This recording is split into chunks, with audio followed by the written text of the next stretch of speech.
Broadcasting from the business capital of the world, this is the Podcast Business News Network. Hey, welcome back, everybody. We are going to be talking with a very accomplished architect on different trends that are happening around the country and just the state of architecture, because it really is the backbone to building. You know, you don't have a good architect, you don't have good plans, you don't have a good finished product. John Riggio is back with us, and he is the architect and CEO at John Riggio, LLC. Hey, John, how are you doing? Good. How are you, Steve? Doing very well. Great to have you here. I know you're in New Jersey. I'm in the New York area. We have if anything glitches, I'm just going to put the disclaimer out there, a massive thunderstorm rolling through here right now. So hopefully that won't affect us. But I guess that also gets to architecture, proper water drainage, you know, because it can cause a lot of damage. I've dealt with that. I'm sure you've dealt with that a lot of times too, right? Yeah, of course. Yeah, I think from the New York area to here, I'm really in the metro area of New York City. It isn't too far away. Yep. And so the weather going on in New York City with like flooding, it was happening here too. The big storms, the weather's exactly the same. Gotcha. And what's your, while we're talking about rain and water, which is, big culprit a lot of times, when you're dealing with a storm. How do you plan for that? Obviously you have to have proper drainage around a building, a structure, but what are some of the other things you do to divert water? Is that on your radar when you design something? Yes, of course. That is very important. And here in New Jersey, they also have something that is called a soil erosion permit.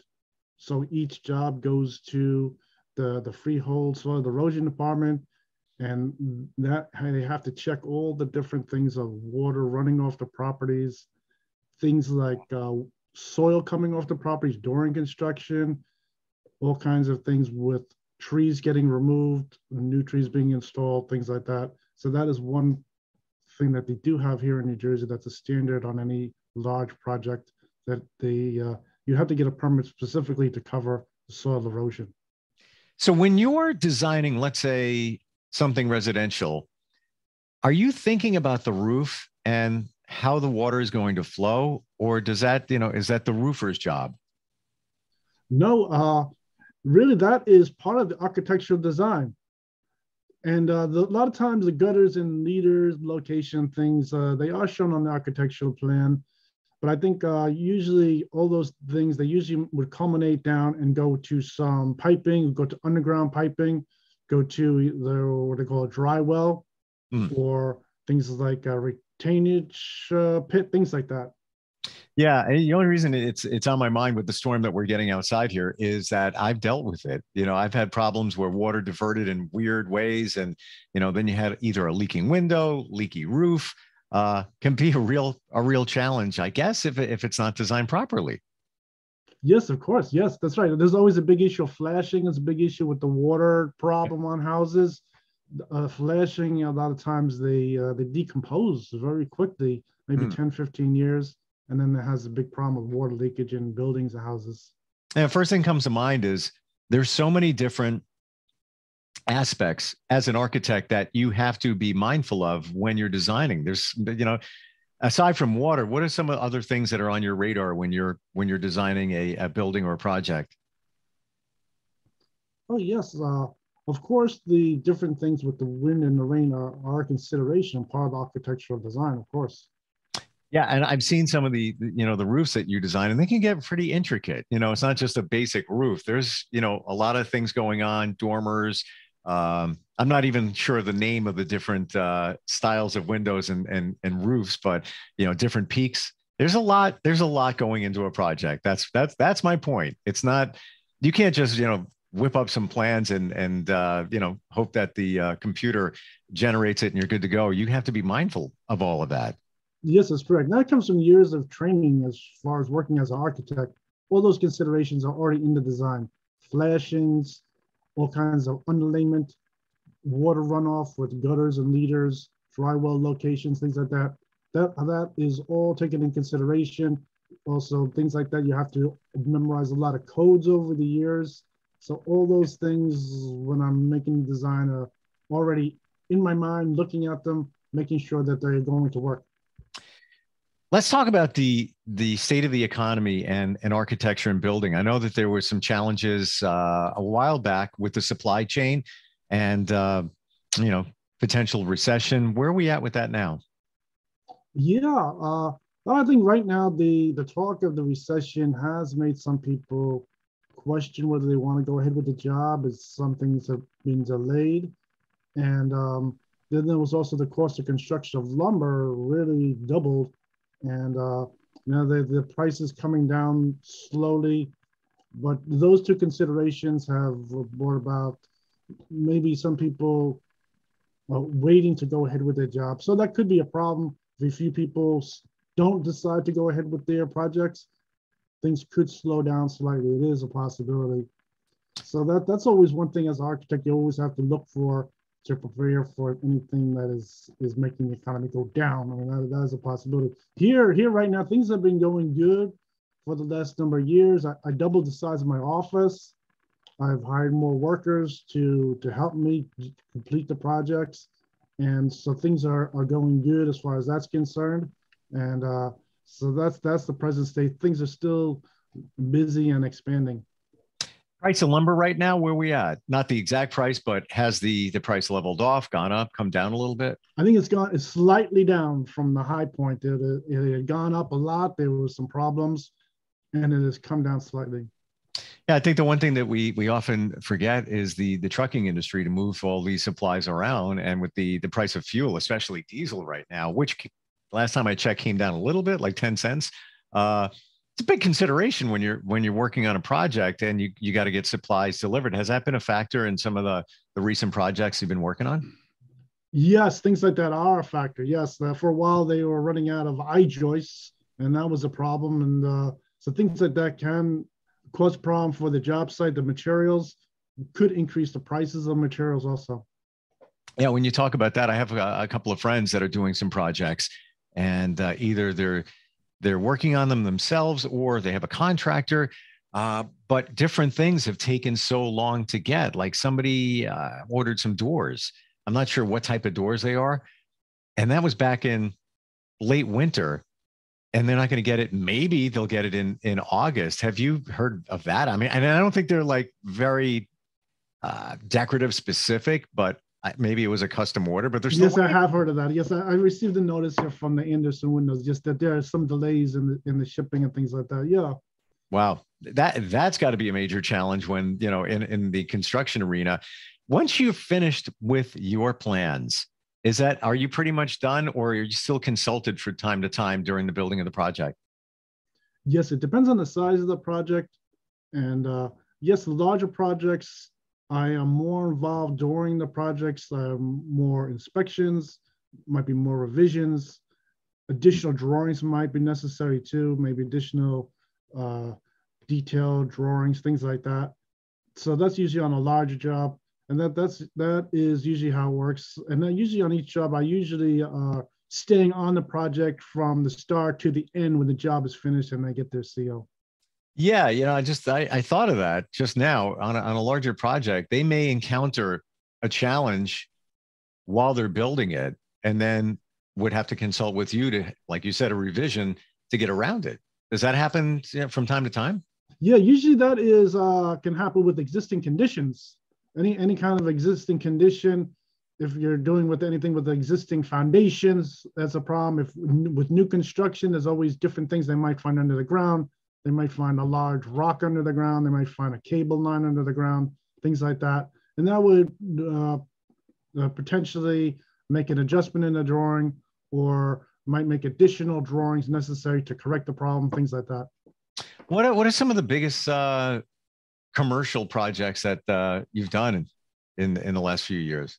Anything I think the largest job recently is this 55,000 square foot warehouse, and the warehouse is made for a toothpaste factory. And this Wow. and with the toothpaste factory, he was also making the hand sanitizer too. So during COVID, he's making a lot of hand sanitizer, making a lot of toothpaste. And so this is a very large job. We've got to clear the site, put new drainage in, and do a 55,000 square foot warehouse Usually in two phases, building one and building two. Wow. So that was from the ground up. Yes, that's about the largest size warehouse I'm working on. I have a few other things like that too, but Oh, 55,000 square foot is the largest. yeah, that's large. It's pretty big. Has there, at a project of that size, is there anything that you need to make sure that is done in a warehouse structure? Because in my mind, when you think warehouse, it's just kind of an open building, storage and things like that. Were there any challenges or any things that you had to absolutely implement in that design? And that one, the most important part of the design, the consideration that would hold the job back is really the traffic plan and the drainage in the area, because it was a property that is industrial and borders a residential area. So that's the biggest thing about that project.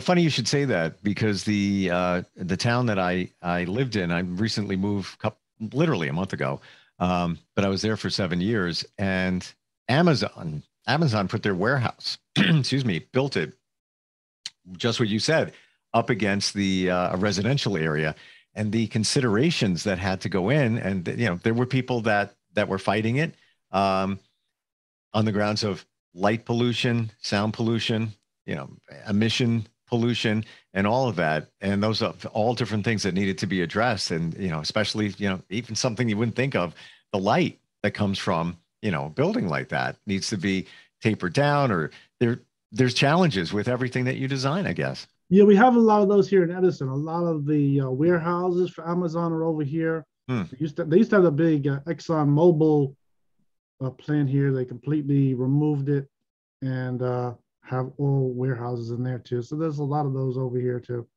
Yeah, you get a lot of those when you're like that 55,000 square foot warehouse. Were there a lot of challenges with municipality that you had to adhere to in designing that? No. Really? Okay. Oh, I thought that they would be watching, there'd be, there's different things you'd have to take care of if you build something of that size. No, it's somewhat straightforward. Wow. Okay, great. So last time we got together, fascinating learning that you're a tennis pro. Yes. Hey, back in the day, and still teach and still play. And by the way, I'll just tell you that where I moved, I have a complex, and there's a tennis court there. And I just texted my daughter earlier today and said, "You want to play?" Yeah. Yeah. So hopefully this weekend we'll get together and do that. Love tennis. Not great. I'm not good. I admit it, but I love it. And you do a lot too. As a dad, you're active in the PTA as well, right? Yes, that's correct. Yes, I'm president of PTA this year at my daughter's high school. Yes. Oh, congratulations on that. That's got to be very fulfilling. Yeah, it's good work, helping out, volunteering. Yeah. So what's next? I like doing it. For you overall, either professionally or personally, what are some of the things you want to tackle? I mean, it's very successful, many decades long career as an architect. What's next on your radar? Well, I think right now I am concentrating on continuing to expand and keeping myself centered in New York City. Gotcha. And I work in the 3 states. I work New York, New Jersey, and Pennsylvania. How does that work? I like to keep my office centered in New York City. That is really where my office is centered. Even though I'm in New Jersey, it's really like New York City centered metro area. And that's one idea that I always like to keep to, and it seems to be the best, most successful way to do things. I think so. That's really what happens here. Because if over here, if you come here, it's like living out in the suburbs. You have to stay connected with the center of the city. You can have a problem with your business. You can it could stop your business, slow it down. Yeah. Well, New York, the largest city in the world, and I'm on the other side. So you're over here. I'm over here, but you grew up here, where I am, Long Island. And I'm about an hour and 10-minute train ride into the city. Is that really where your center is in terms of getting work and projects? You do most of them in New York City? Yeah, I think my business is always centered in New York, and I do a lot of work here, of course, in the New Jersey area. Mm-hmm. And but as far as I think a lot of people also that are working here, they're all getting on the train and they're working in New York City, Manhattan. So this is which is similar to Long Island. Yep. I used to live on Long Island for a long time. I had my office there, and there's a similar idea. People would get on the train and go into Manhattan to work. So I think everyone is into that idea already. When did you leave Long Island for New Jersey? Well, from Long Island, I moved into New York City. I lived in New York City for a long time, for like 15 years, and then I moved over here. And I've been here about 12 years, so this is pretty good. Gotcha. Wow. What do you prefer? Do you like designing for commercial or residential? I mean, I know you must love both, but is there anything that you know, if you had a pick, I'd rather do more residential, rather do more commercial. Well, commercial can become really big, like commercial, or even getting into designing large apartment buildings, things like that. Sure. The thing about that is that usually is because when you're working on a job like that, there's usually a group of jobs. There's a bunch of them.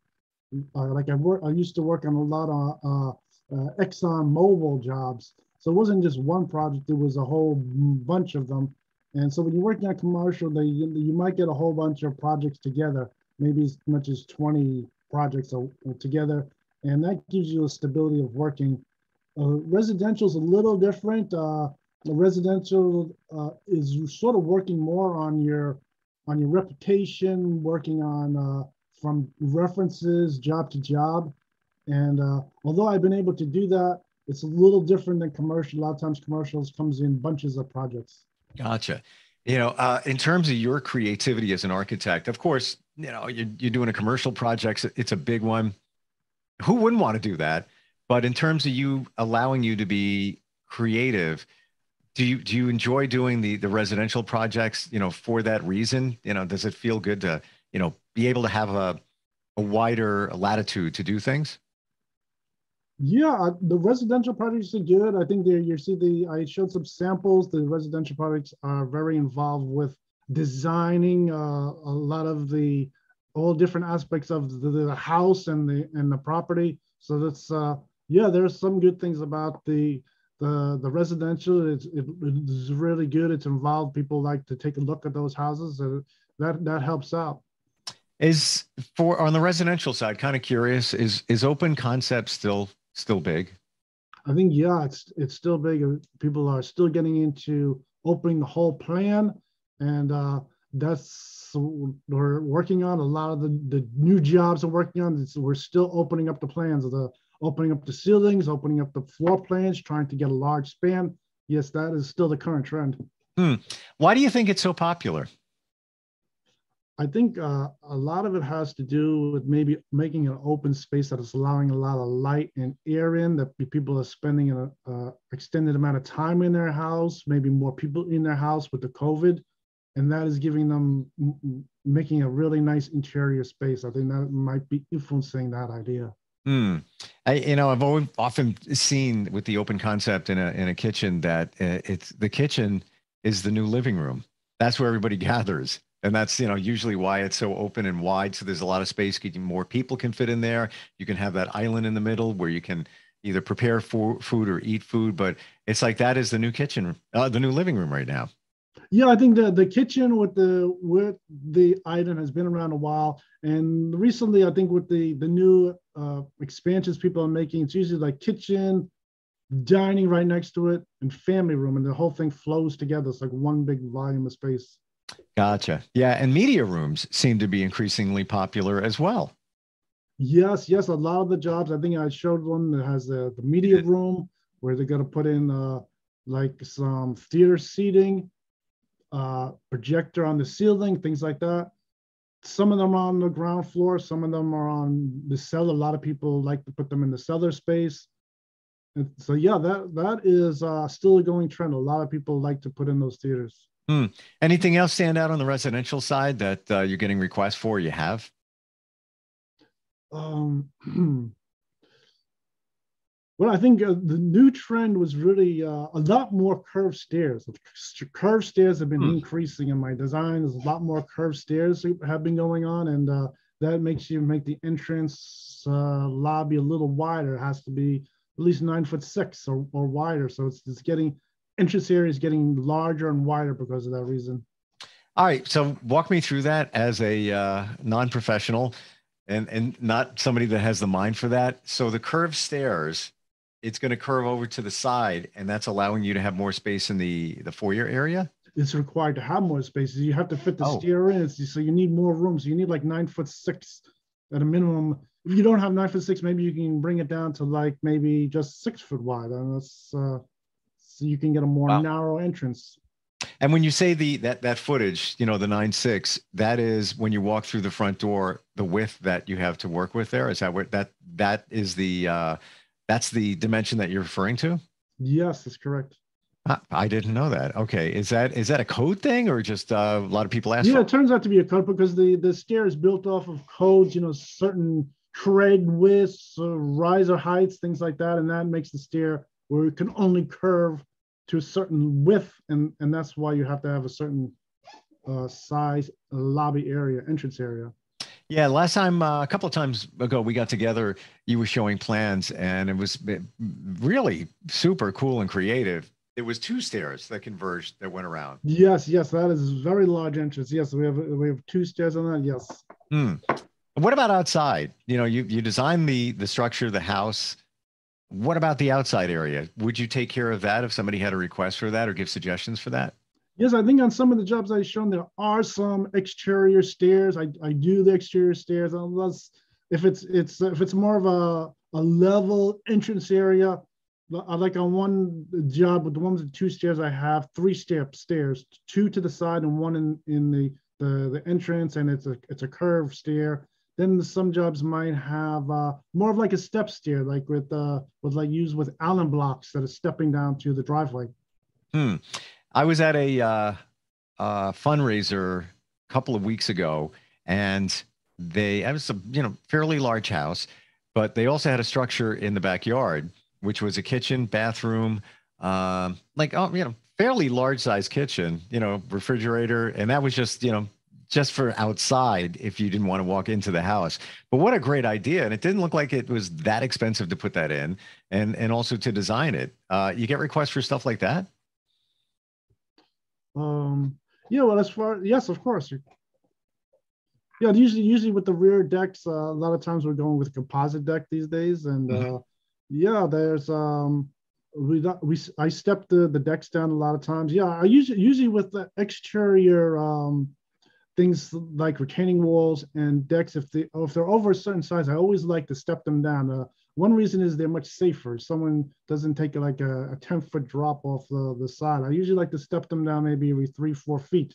And that is one design I usually like to have on those kind of projects. So I always propose stepping down the Allen block walls or even the decks, because you don't want to have like this big stair coming off the deck. I usually like to step it down. So in describing that, so stairs would come down like this, and then you have a platform, then back down again, maybe another platform. Yes. So God forbid if somebody were to fall, it's not a 10-foot fall. It's only going to maybe be 4 or 5. Yes, that's correct. Interesting thought. And that's what I had on the house that I just sold. And we did some decking. And in terms of decking, I mean, it's summertime, a lot of people doing upgrades on their backyard. As a designer, any preference for the composite? Any suggestions on that? Yeah, I like the composite. The composite is much more long lasting. There's no maintenance with it. And I always specify the composite first. There's always a cost consideration to the owner if the composite is really going to be too expensive for them. But I always specify the composite first on any deck now. Is anybody actually using wood for decking anymore? Yeah, there are some wood really? decks, yes. Wow. I would think you would just spend the extra to get the composite, just because of coming from somebody who lived in another house 8 years ago before this one. It was every single season going out there, stripping down the deck, refinishing it every year. I'm not even kidding. Every year I would have to do that. And I wish it was composite. Yeah. I think with the natural wood, if you don't mind maintaining the deck, people still keep it the wood, but I would always just specify the composite deck. Gotcha. Yeah. So big question. Are you playing tennis this weekend? Yeah, of course. 3 days a week. Do you really? Yeah. Wow. Interesting. Where do you go to play? I'm just kind of curious. I have my own meetup group. It has I have 3 events per week, and it's pretty good. It's over 1,300 people now. That's fantastic. Wow. And do they know your history as a pro tennis player back in the day? Yes, some of them. I don't really announce it to everyone. Usually after I talk to people a while, I would tell them, but I don't really announce it to everyone to start off with. My gosh, I would be so intimidated if I was going to play tennis with you, and knowing that, I don't like it. Maybe that's something you don't want to tell people because I'm busy that day. I can't really play, John. I'm really sorry. Because of your history as a pro tennis player. Could be intimidating. Yes. Yeah, that's fantastic. So I want to tell everybody your website, a lot of great examples up there, John Riggio, RIGGIO.com. And great meeting with you again and talking about architecture and some of the stuff going on in the industry. I really appreciate it. Yes, thank you. It's good talking to you, Steve. You too. Yeah, have a great weekend, and we'll get together again sometime really soon. Okay, thank you. Appreciate it. And we'll be right back. Hang on. Are you looking for even more of the podcasts and hosts that you love? The Podcast Business News Network is proud to announce that you now have even more ways to listen live. Check out the MyTuner Radio, online radio box, and Simple Radio apps on iOS and Android, or find us online. Search for Business News Network on mytuner-radio.com, or search Podcast Business News Network on streama.com and onlineradiobox.com/US. Take your podcast on the go and don't miss a minute of the action.